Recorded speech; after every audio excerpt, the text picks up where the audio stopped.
Antalya şehir merkezinde Cumhuriyet Meydanı'nın hemen güneyinde İli Minare'nin yanı başında çevresi sürekli olarak kapalı vaziyette olan ve kazı yapılan bir alan var.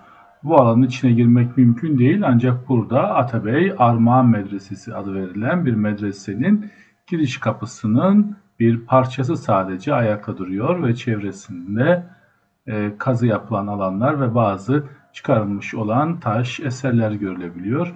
Aslında burası İli Minare Külliyesi içinde yer almaktaydı. Yani külliyenin bir parçasıydı. Günümüzde sadece portalı yani girişi ayakta kalmıştır.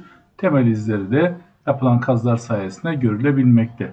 Buraya aynı zamanda Gıyasettin Keyhüsrev Medresesi adı da verilmektedir. Çünkü üzerindeki kitabeden 2. Gıyasettin Keyhüsrev tarafından yaptırıldığı anlaşılabilmekte. Milattan sonra 1239 yılında Atabey Armağan adına Gıyasettin Keyhüsrev tarafından yaptırılmış küçük bir medreseydi. Çok sade bir yapıya sahipti. İki kenarı üçgen ve yıldız motifleriyle oluşmuş kapatmalı bordürleri olan bir taç kapısı vardı. Bu kapıdan geriye kalan tek bir parça görülebilmekte. Bunun üzerinde 6 satır halinde yazılmış olan bir de kitabe taşı var.